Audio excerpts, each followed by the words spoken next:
Umaasa si Pangulong Ferdinand R. Marcos Jr. na magtutulungan ng mga bagong halal na senador sa pagsusulong ng interes ng bansa. Samantala, hindi naman nagbabago ang posisyon ng Pangulo sa issue ng impeachment laban kay Vice President Sara Duterte. Si Kenneth Pasyente sa detalye. Masaya si Pangulong Ferdinand R. Marcos Jr. sa inisyal na resulta ng 2025 midterm elections.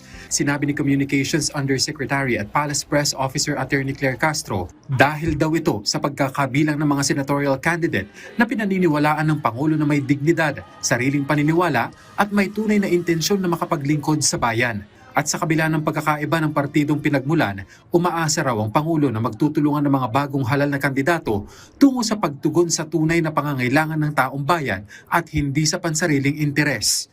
So anumang kulay yan, wini-welcome po talaga ng Pangulo na makaisa ang bawat leaders natin para tugunan kung ano man ang problema at magbigyang solusyon ang pangangailangan ng mga kababayan natin. Sinabi pa ng palasyo na bukas ang administrasyon sa mga lehitimong oposisyon na kapakanan ng taong bayan ang itinutulak. Pero lalabanan daw ang obstructionist o mga kritiko na walang nakikitang maganda sa mga programa ng pamahalaan at pansariling interes lamang ang inilalaban. Pag sinabi natin lehitimong oppositionist, ang ipinaglalaban nila ay ang bansa, ang interes ng taong bayan, hindi ang personal na interes. Obstructionist, walang gagawin, kundi manira, walang makikitang maganda sa ginagawa ng gobyerno, at ang sariling interes lamang ang gustong palagawin. Sa pagkakabilang naman ng 6 na administration bets sa Magic 12 sa partial and unofficial tally ng katatapos na eleksyon, tiwala ang palasyo na nagpapakita ito ng maraming Pilipino ang kumpiyansa at naniniwala pa rin sa pamahalaan. Naniniwala pa rin po ang Pangulo na malaki pa rin po ang suporta ng taong bayan sa administrasyon sa ngayon. Tandaan po natin ang kahuli-hulihan pong survey ay nagpapakita po na mataas na trust rating po ng Pangulo.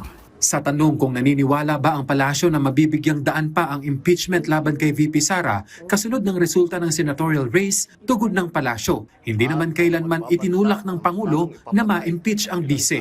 Wala pong anumang balita patungkol sa pagpursu ng Pangulo sa impeachment or sa impeachment trial ni VP Sara.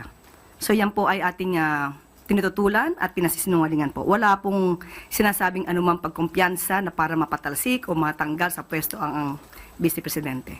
Pinabulaanan pa ng Malacanang ang hirit ng oposisyon na ang resulta ng senatorial race ay bahagi ng pag-usig ng kasalukuyang administrasyon sa pamilya Duterte. Tao po ang siyang humusga, tao po ang siyang bumoto. Igalang po natin ang mga napili na mga kababayan po natin. Wala po itong refleksyon kung ano man po ang sinasabi patungkol sa mga Duterte.